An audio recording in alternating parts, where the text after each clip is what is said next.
Atos dos Apóstolos, capítulo 12.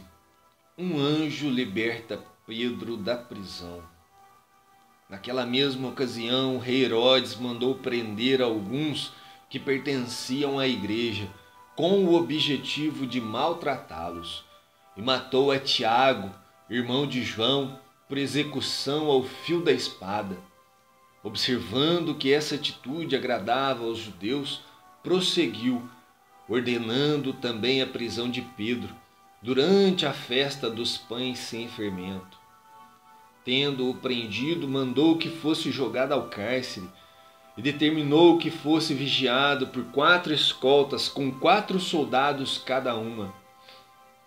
Herodes tinha intenção de apresentá-lo em julgamento público logo após a Páscoa. Assim, Pedro estava detido no cárcere, mas a igreja orava fervorosamente a Deus a favor dele. E aconteceu que na noite anterior ao dia em que Herodes pretendia submetê-lo a julgamento, Pedro estava dormindo entre 2 soldados, com algemas presas a 2 correntes, e as sentinelas guardavam o cárcere diante da porta. Subitamente surgiu um anjo do Senhor e sua luz resplandeceu na prisão. Então o anjo tocou o lado de Pedro e o fez acordar, ordenando: levanta-te depressa. E em seguida as algemas caíram dos punhos de Pedro. E o anjo continuou a orientá-lo: veste a tua roupa e calça as sandálias. E Pedro assim o fez. Disse-lhe ainda o anjo: põe a tua capa e segue-me.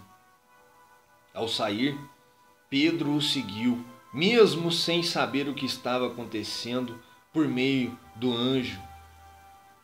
Era de fato real, pois lhe parecia fruto de uma visão. Todavia, passaram a primeira e a segunda sentinela e chegaram ao portão de ferro que dava acesso à cidade. Este se abriu por si mesmo para eles e passaram. Tendo saído, caminharam ao longo de uma rua e, de repente, o anjo se afastou dele. Foi quando Pedro caiu em si e disse: agora entendo sem qualquer sombra de dúvida que o Senhor enviou seu anjo e me libertou das mãos de Herodes e de tudo que o povo judeu tramava contra mim. Depois de assim refletir, colocou-se a caminho da casa de Maria, mãe de João, também chamado Marcos, onde muitas pessoas estavam reunidas em oração. Eis que Pedro chega e bate à porta do alpendre, e uma serva chamada Rode veio atender. Assim que reconheceu a voz de Pedro, tomada de grande alegria, ela correu de volta e, sem abrir a porta, exclamou: é Pedro! Ele está lá fora, à porta. Todavia eles lhe replicaram: estás fora de si. Mas, diante de forte insistência da mulher em afirmar que era Pedro, ponderaram-lhe: ora, é possível que tenhais visto o anjo dele. Entretanto, Pedro continuou batendo e, quando enfim abriram a porta e o viram, ficaram atônitos. Ele, por sua vez, fazendo-lhes sinais com a mão para que se calassem, explicou-lhes como o Senhor o havia libertado do cárcere e pediu-lhes: anunciai isso a Tiago e aos demais irmãos. E saindo, retirou-se para o outro lugar. Assim que o dia raiou, houve enorme tumulto entre os soldados quanto ao que teria ocorrido a Pedro. Ordenando uma busca completa e não encontrando, Herodes submeteu todos os guardas a severo interrogatório e, por fim, os mandou executar. Passados esses acontecimentos, foi Herodes da Judéia para Cesareia e permaneceu ali durante algum tempo.